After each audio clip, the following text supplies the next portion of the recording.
I'm a member of SIS, which is Strength and Sisterhood, and it's a network of ex-prisoners and prison activist groups that are affiliated with Strength and Sisterhood. And there'll be 5 of us today presenting just little brief presentations to cover in various ways the key issues that you have asked us to address.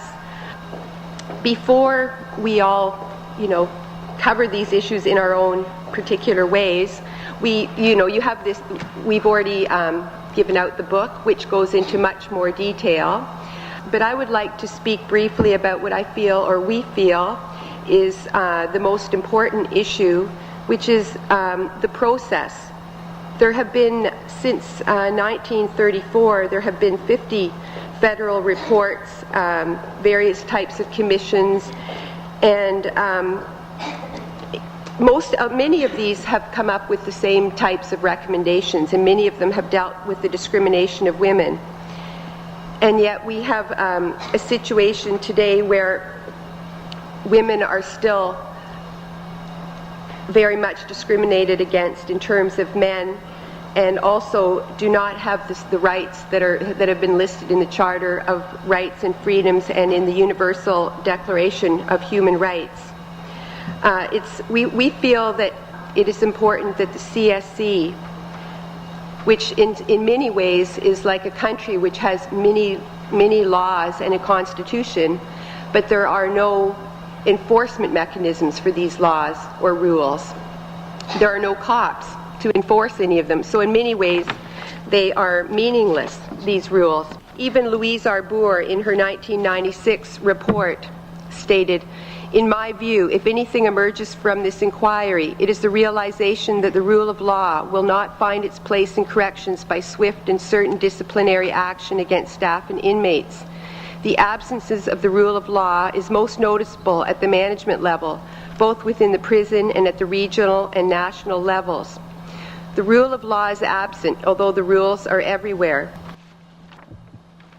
So I think that if we're going to make this relevant, that it's important that we also consider that the recommendations that come out of this Human Rights Commission, that we have a means for them to be recognized and implemented by the government. Otherwise, I think the women in prison begin to lower their standards to the point where we're sort of forgetting about what the standards for the men are, and we're just hoping to get our basic human rights, or even less, to just go back to the same sort of conditions that we had in the prison for women in previous to the year 2000. In the consultation paper that was issued by the Human Rights Commission, they listed the 7 key issues, and also under each issue listed the reports from the past which had made recommendations. For instance, in programs, the Task Force on Federally Sentenced Women in 1990 in Creating Choices called for each facility to be program driven, with programs provided by community groups or agencies appropriate, or agencies, or the appropriate provincial agency, which would help to ensure that the programs were available during the community release portion of the sentence. I mean, this report came out after extensive research and investigation. And Louise Arbour, in her 1996 report, recommended that in terms of programs, that there be have a vocational training component, provide a pay incentive, and constitute a meaningful occupation. I think, the women here we're going to present, and in our booklet, which is quite extensive, there is very little programming in any of the institutions for federally sentenced women other than AA and religious programming. There's a dog training program and a flower arrangement program in BCCW, but to my knowledge there are no vocational training programs. We don't have free university or college educational programs or any of these things. In terms of the issue number 2, classification, the Task Force for Federally Sentenced Women also stated that women should not be divided into the same security categories and subjected to the same rigid security measures as men.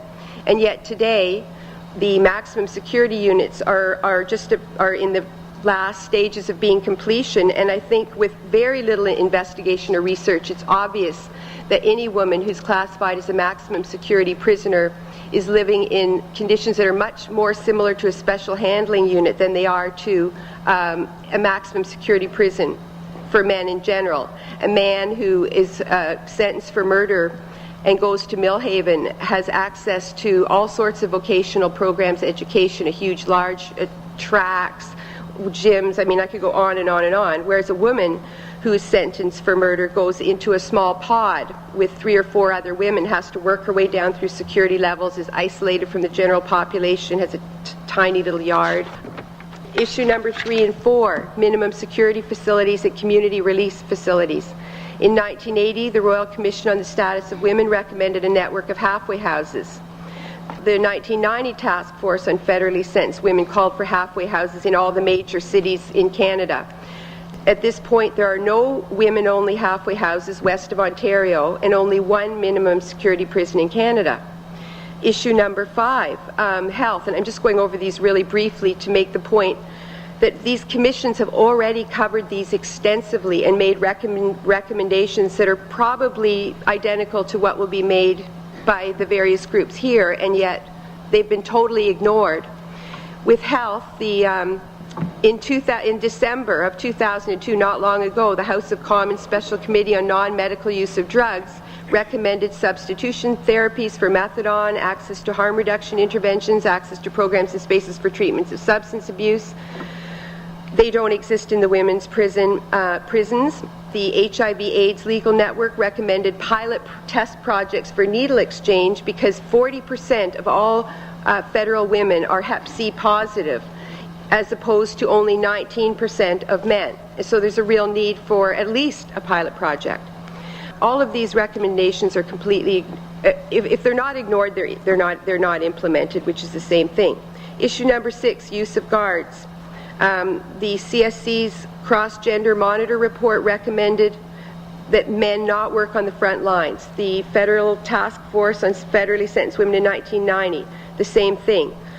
Once again, there are men working on the front line positions in all regional women's prisons except at Edmonton. Issue number 7. I'm just going over these really, really quickly as an introduction. The redress procedures and accountability. Once again, a very cursory examination.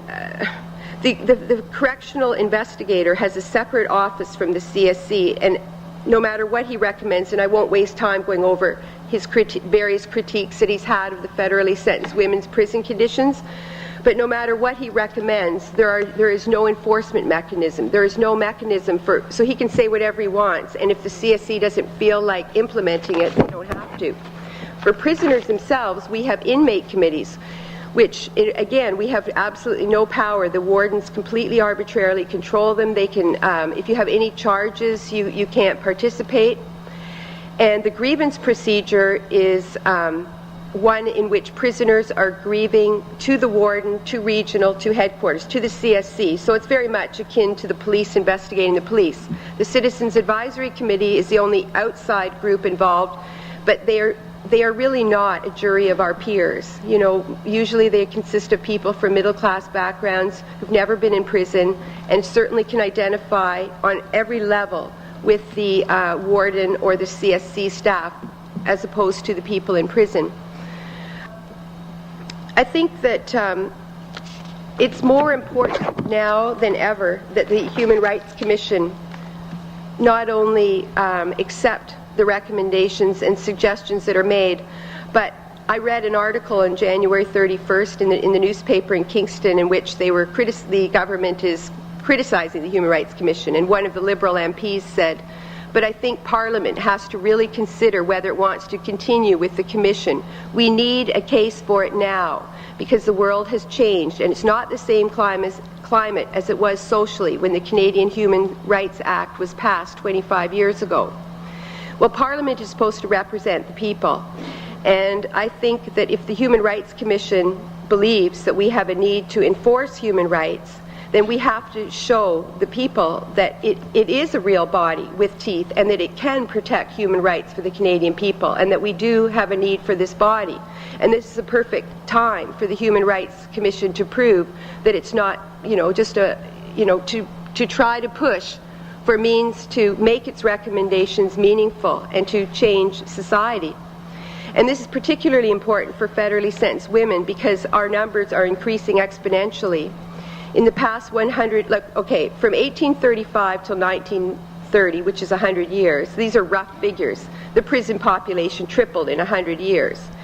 Then in the next 50 years, from 1930 to 1980, it tripled again.